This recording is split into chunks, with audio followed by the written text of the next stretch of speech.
Hi, I'm Jean and I work with the Horniman Museum and I'm part of the community knowledge and research space.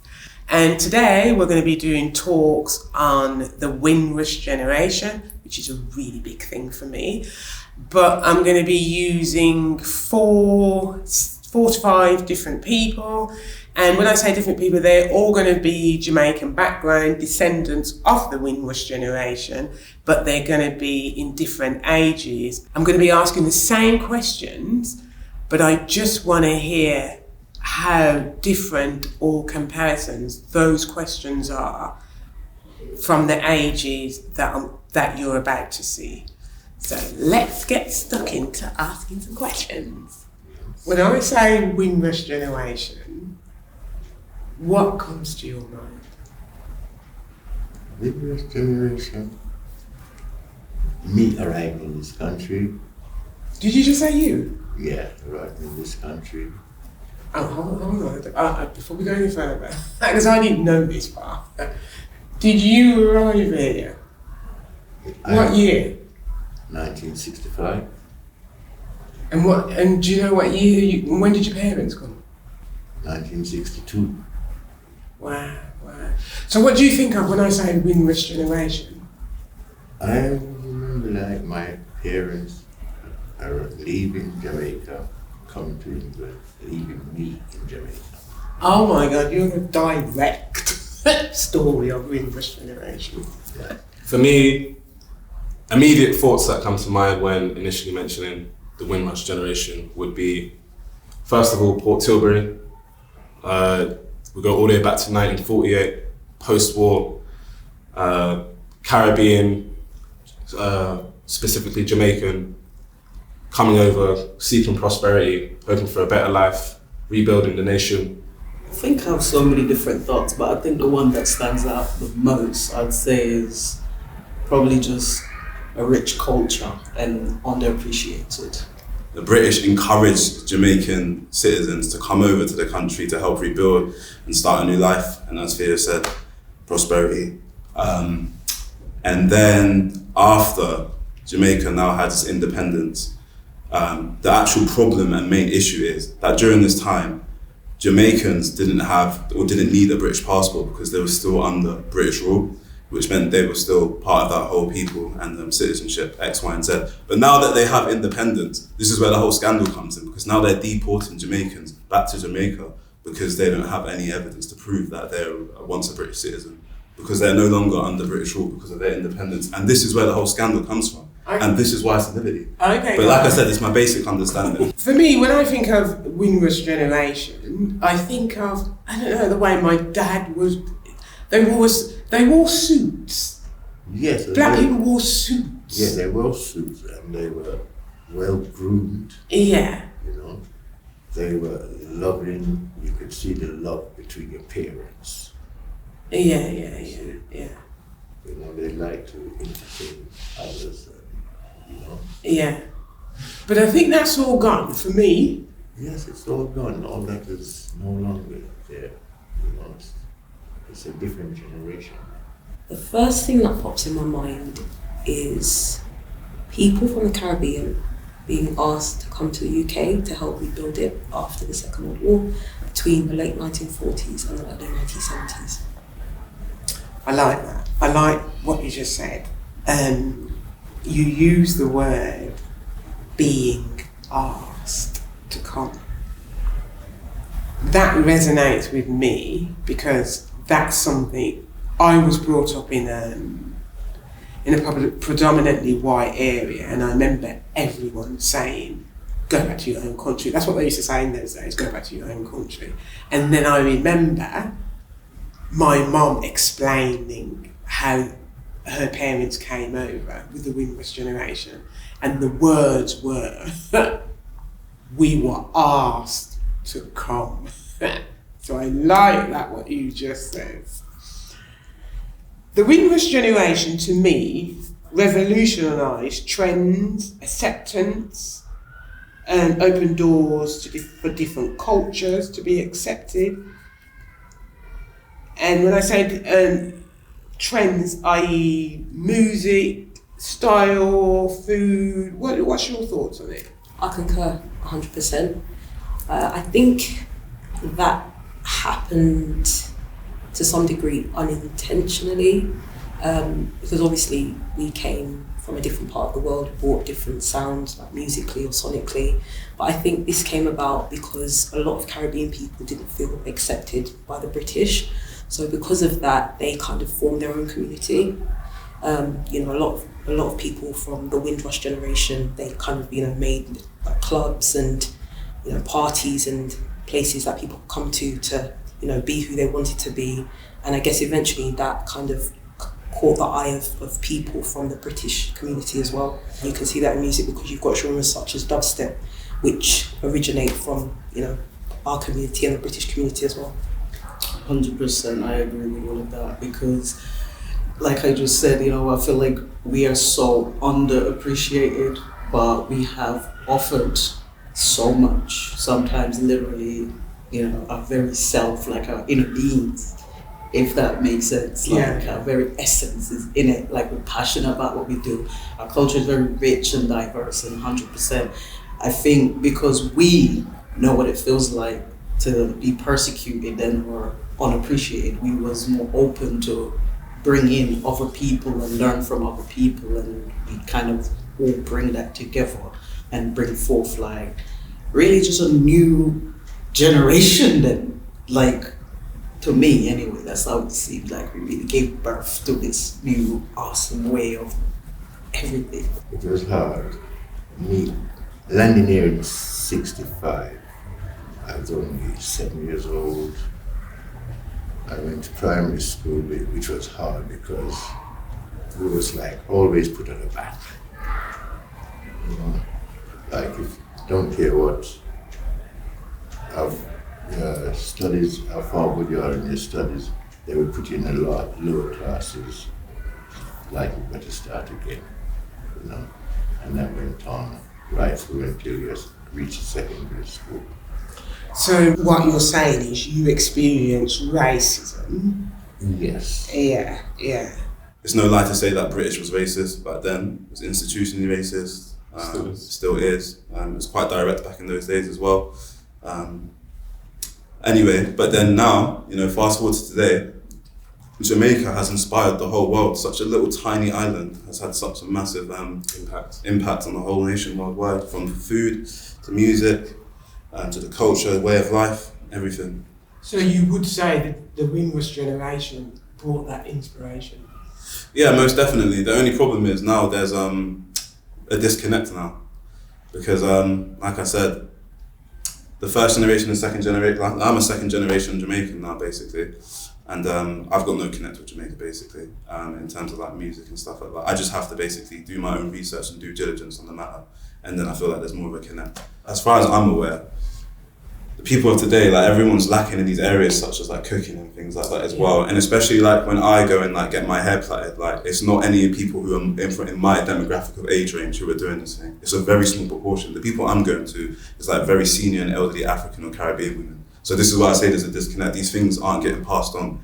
So do you think you share any of your parents, the Winrush Generation descendants, do you think you share any of their culture? I most definitely identify with almost every single thing to do with the culture, from music, from the way I dress, from the way I speak, cooking. Those are just traditional things that are naturally passed down from mother, from father to their youth.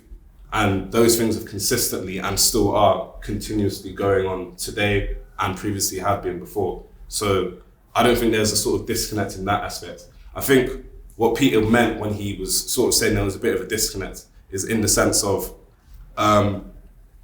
let's say, for example, prior to, I would say, the year 2000, you know, you didn't really see like Jamaican people or Caribbean people in the current climate and in the same situations as the same descendants are today. You know, if we're talking about 2000 upwards, you know, it's a normal thing that we've now all got degrees, everyone works in really like quite decent jobs. Black people in a whole have just like risen completely in such a different form as to way as to their way, how should I say, Windrush Generation people came in and the opportunities that they had. So I don't really think there's a disconnect there. I think the disconnect is mainly the part of they had a lot more suffering and now we're just sort of reaping the rewards of that suffering purely on the basis of, it's framed like the analogy I'll use is you had to walk before we could run.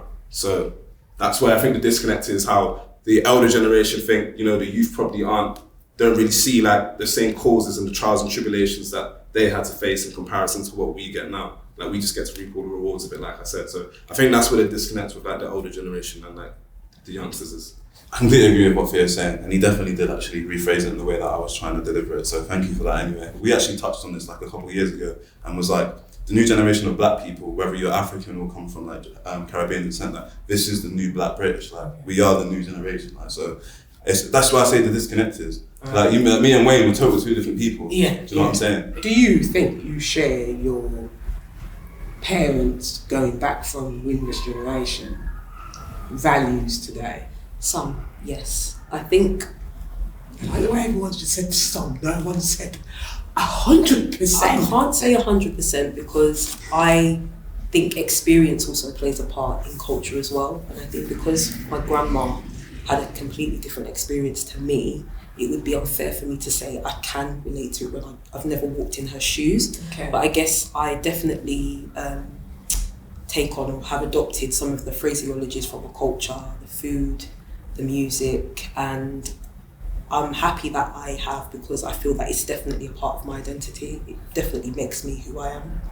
Not all of them, if I was to be honest, but a lot of them, we still do keep them in the family to honor our very culture and their culture, because we also have our own culture, because we are the youth of today, and it's to pay homage to what they've been through in a respectful way. So there is certain things that we do carry on because, it's embedded in our DNA and in our very person. So I do keep of some of them, but I want to also live my own life because, I want to tell my story too of what I survived, because their story is already written, mine is still being written. So do you think, because I think you do, I don't know why I'm asking it, do you think you share your parents' tradition?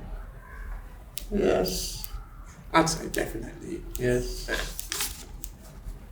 My parents, what I would say is their tradition, hardworking, always striving. My parents came here in 62, and they had their own, when I arrived in 65, they already had their own house. But that's how hard my mom and dad worked. When I arrived, my mom was doing 3 jobs. My father was doing 2. Okay, I'm gonna ride on that. That's a Windrush generation. For you. Yeah. Because my parents, when they came here, they shared, I think they lived in a room with, my mum's, the woman who she lived in a room from, she was 16, died a couple of years ago, and they remained friends ever since. They were in a room of about 4 with their partners, so that would have been 8. They were in a room from what I can have heard. That's how my granddad started off, and they brought their houses as well. Yeah. And what they did so they would do partners, so we would all put money together, help you buy yours, and then we would all put money together, help me buy mine. It's just completely changed. Yeah. Now we'd be lucky if we can get a house. That's how much it has changed. I think obviously there has been some changes in the sense that the UK is a lot more diverse now. So because of that, I guess it's, I wouldn't say easier to be accepted, but I guess people tend to show more curiosity now about other cultures and trends that they might not be able to relate to. However, I still think there are some challenges that probably need to be kind of investigated, such as the issue with racism and institutional racism, and I guess they're executed a bit differently now because of laws that are in place to protect people from discrimination. So it's done a little bit more covertly, like a bit more secretly, but it still exists, and I think that's still there's still a lot more that needs to be done to hopefully try and tackle that issue. Do you see yourself as Black British? I'd say I'm in the middle. So I'd say the reason I'd say yes is because I was born here, but I don't discredit or not acknowledge my Caribbean culture, because I think that's had more influence on me than the British culture. It's only because I was born here. It's disproportionate. It's more towards the Caribbean side. Oh, right. But also Britain, because I live here. Maybe if I lived in the Caribbean, it would be more Caribbean or completely. Yes, I've migrated well, but I'm not accepted well. Oh, right. There's a big difference, because put it this way. There is no way I'm going to be accepted as a British. If I travel out of the UK and say I go to China or Japan, they don't see me as a British. First thing they say, Caribbean man, African. You see? So don't tell me I'm British and I've got this kind of skin. Well, I see myself as Black And British. my culture is also telling you straight, I'm an African Yeah, I think I'm an African of descendant. descendant. Yeah. But I do see myself, and I'll stand my ground in Britain and claim my part as Black British. I do see I myself. understand. Yeah. All my children would say that. Yeah. And my grandchildren also.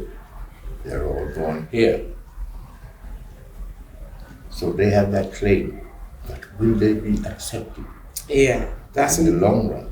Me, Black British. I wouldn't say I'm Black British. Oh, hold on. When they that box and they go, what ethnicity are you? What do you tick?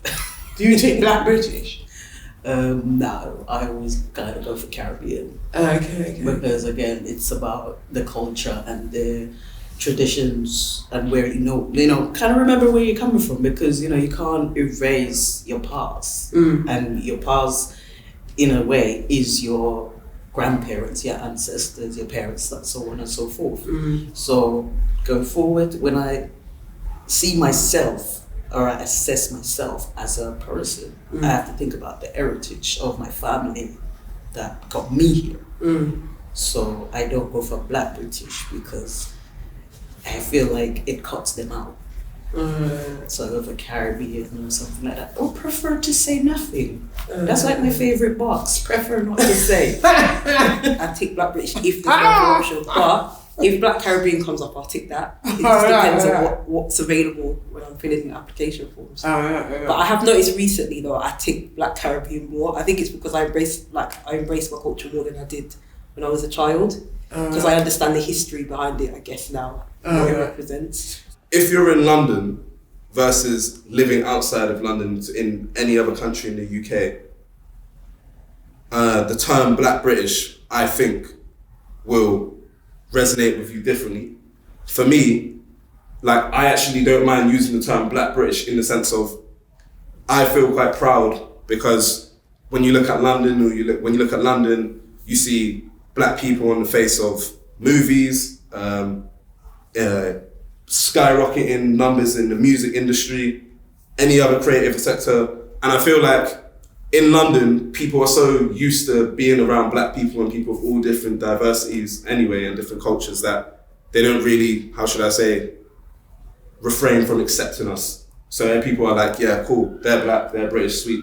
Now on the outskirts of London, people who aren't used to seeing people of different ethnic groups, diversities, minority groups, whatever, I don't feel like they'll accept people for sort of being Black and British. And I don't think if you was a Black person living in those sort of different towns or places where it's predominantly white and you're just like a small minority, I don't think you'd be proud to be like, oh, I'm Black British, purely on the basis of the other people in your environment don't accept you. So why would you want to be accepting of that term? So I think that's where the disparity is. For me, being Black British is cool. Britain's on the map.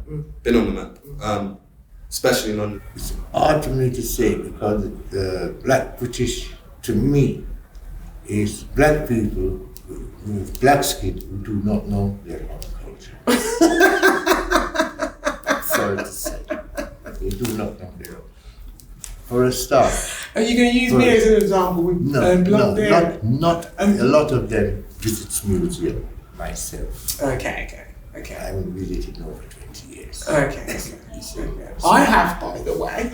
Yeah, it's good too. Yeah, because then you will know who you are. Yeah, I had to visit You museums. cannot know who you are until you know where you're coming from. And if you don't know where you're coming from, you don't know where you're going. Okay, what are your thoughts on society for Black British compared to the Winous Generation? Because when they came here, they were gaining citizenships, searching for jobs. What do you think's changed from then till now, if you think anything's changed? There's definitely been change. I can honestly say that there has definitely been change, but we still have a long way to go because it's not like the majority anymore. I don't think it's the majority that has that narrow-minded, discriminative behavior, but there's still a lot of people that's in power and positions of power that's actually, keeping people oppressed and still doing this indignant treatment of people because they still see just a skin tone rather than the human being or the person in front of them. So I think it's changed a lot, but we still have a long way to go, but very much more accepting, I'll say. We are, as a people. So you got people all have a different intake of it. Yeah. Yeah, because I see myself as Black British. In fact, I think I stand for Black British. Yeah.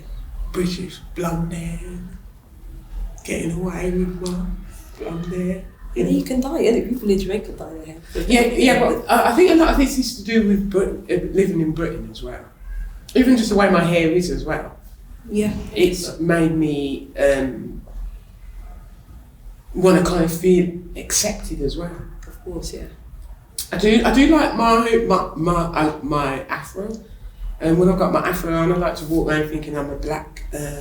I'm an African princess. I mean, I really think this way.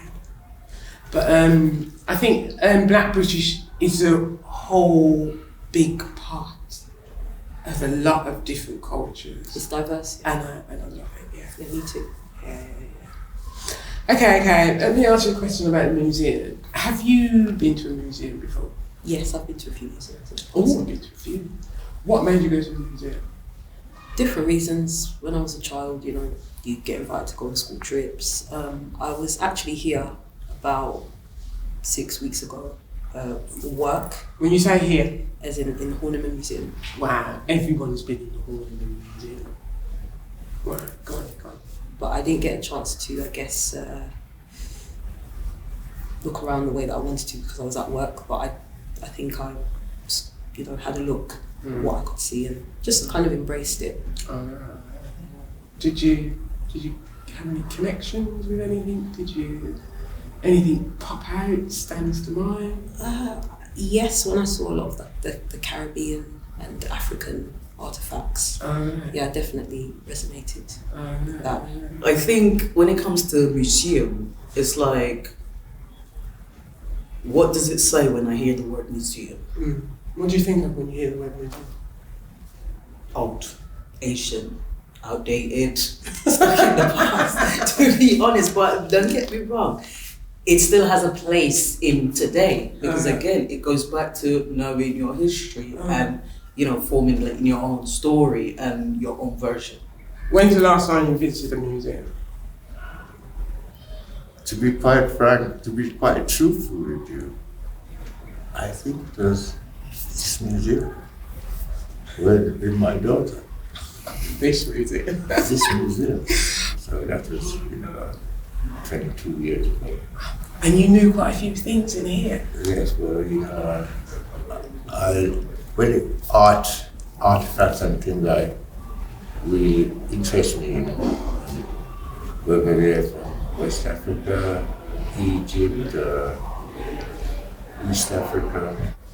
Well, I like that because I had to visit museums to know who I am and where I'm coming from. Yeah, because internet wasn't a big thing then, so I always came Well, to... this is in Black history. Okay. This wasn't taught in my days. Yeah. If it was, it was hush-hush. Yeah. Yeah. Yeah. What I learned in my days of school was Saxon, Romans, and Caesar. Did Shit like that. did the Windrush Generation come in there? Yes, well, we were all Was it? children of the Windrush Generation, going through the 60s to right up to the 90s, I would say. Oh, so he was just living it. So we was young. So we was just taught what they were teaching us. Why did you go to the museum? To learn. I'm a man of, funnily enough, believe it or not, these type of things interest me. It's that simple. I like I get to see it from all different cultures and traditions from around the world. Okay. That Britain style.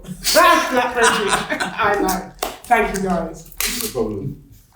It's been great. Yeah, it's been great. Yeah, thank you. The good thing about today is that everyone who's going to be talking about the Winous Generation is going to walk through the hands-on base and be able to see real art. So I'm looking forward to that. I mean, look at this. Look at this.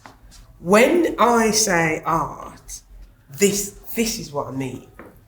Sculptured art, carvings.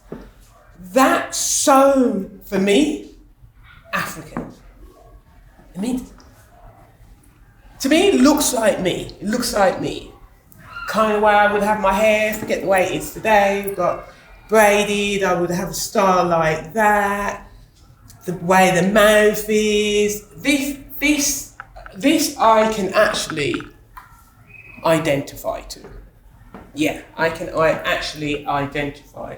So, guys, who's ever out there, when you want to see art, when you think of art again, take yourself into a museum and just connect the way I have with art. Why have you chosen this bike? Why are you so fascinated in this bike?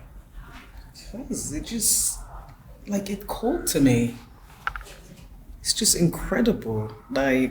Looking at it in this form, I'm inspired. I don't think I could ever come up with anything like this, but it's beautiful. And I don't say that about a lot of things, except myself mostly. You sound like me. I might be right about this one. What do you think that's made out of? Feels like clothes hanger to me. I don't know. I think it was. I might be wrong. I'm not 100% sure, but if I remember when I last came in here, I think it was made out of a clothes hanger. I mean, the detail. I don't know who made it though.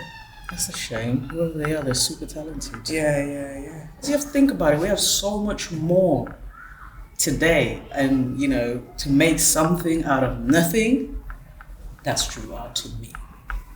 This rocks. When we came in here, you said you did kind of art like this. Yes.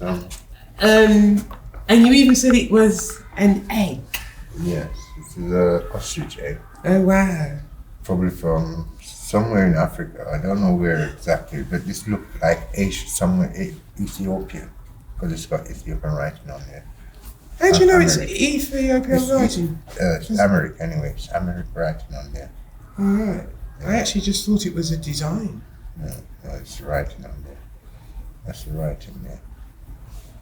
So who would write? Did someone carve this? Yeah, this has been carved. Wow. It's been carved with a very sharp, as you can see. That's where they got the inside from, out. Oh right. And it's very hard. Oh wow. So it can take carving, but you need a very special tool to do it. That's so interesting. What do you think it is? Because I can tell you what I said it was. I said it was some kind of, because I make clothes, and it looks like some kind of meshing that goes under a skirt. That's what I said. Okay. It reminds me of a duster. I might have said something Or along... like a powder puff or something you used to like makeup or something. Yeah. I might have said something along them lines as well. Yes. When the person said no, it wasn't.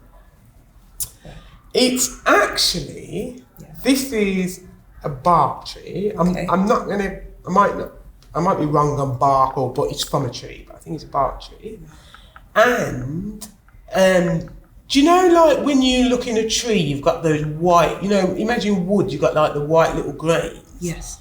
It's the bark picked the grains one by one, and this is what happens with it.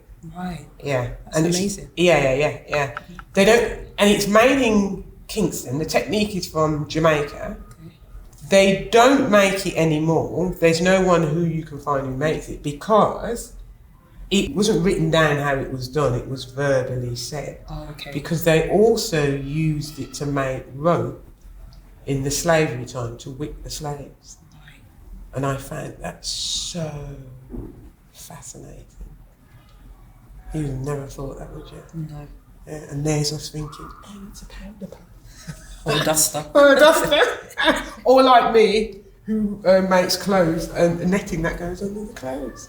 But it's really nice to know that little history about that. Definitely. And to see something that came from that era as well. Yeah. It was like you're part of it. Almost. Yeah. And come on, Kingston, Jamaica. I know, our roots. Come on.